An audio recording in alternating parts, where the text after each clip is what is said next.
Today we're going to be describing the challenges and benefits of new body screening technology and describe how to counteract the controversies to increase individual privacy.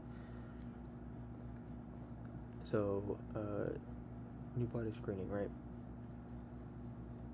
So this is where we're headed, right? We don't stop, put our hands up in the machines. We just walk through. This is the future, right?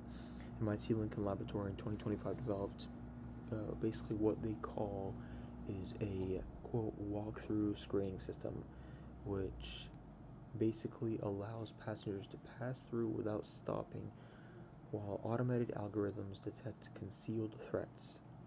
In paragraphs 1 through 4. That's a huge, advancement and very brings about a lot of efficiencies. It completely eliminates the standstill, hands up movement. You just walk straight through. This system uses harmless millimeter wave energy instead of just any radiation, and it quote provides high speed automatic detection without contact. From a traveler's perspective, it feels a lot more efficient, a lot faster, and it'll slow down. And people who don't like radiation, I don't think anyone likes radiation, won't be subject to it. And it mitigates invasion of privacy, and it's still full security. It's still really good. It's still really safe. So benefits of this new system, right?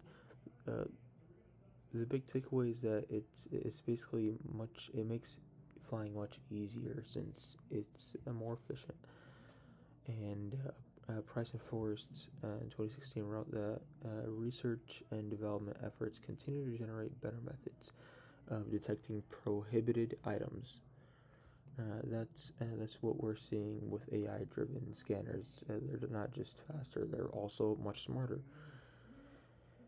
And since AI algorithms are behind it, there's less human intervention, which means less false alarms and more consistent screenings, and passengers get through quicker and reduces human error.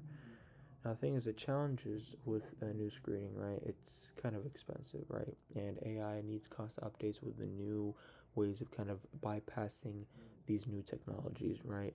So everybody needs to stay on their toes to adapt to new concealment methods, right? Price and Forrest warned that security system must balance efficiency with protection while adapting to emerging threats, because threats are always evolving, as we've been learning throughout this semester. So the challenge now isn't just also technical, but it's also it's a little social, right? And we're gonna go into the next slide, and how can we convince people of this AI driven model with all this data and everything? How can we convince it that it's secure and it doesn't steal people's privacy, right? And this I bring about facial recognition in screening, right? Now, the thing is, imagine coupling these scanners with facial scanners, right? And now your face is out there. It's in a database, and it's kind of scary.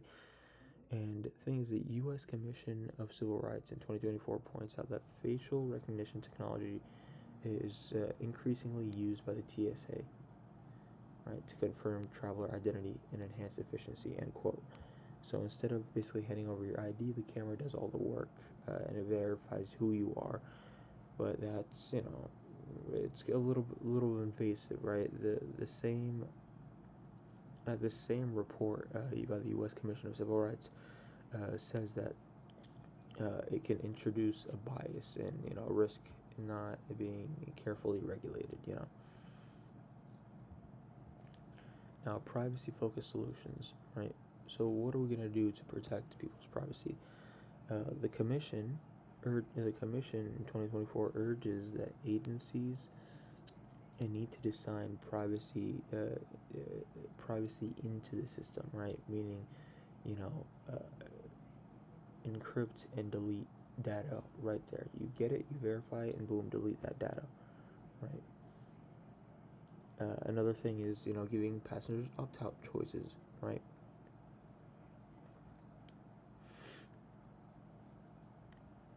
building public trust, right? Audits and whenever you have new technology, you need to be able to kind of explain it to people on how it works, right? The MIT Lincoln Lab said that public demonstrations, quote, help travelers understand how AI-based screening protects without collecting personal imagery, which is really good, right? Transparency is everything. When agencies are always sharing with the public what they're collecting, right? Basically become partners with us in regards to privacy, and people will stop feeling anxious when it comes to this kind of stuff. But me personally, I have a big distrust of people in power, so I don't think this is any better. But still, I'm speaking kind of like from the point of view of these manufacturers or the people doing the actual security checks. But yeah, that's the landscape of evolving security checks and their privacy concerns. Have a good day.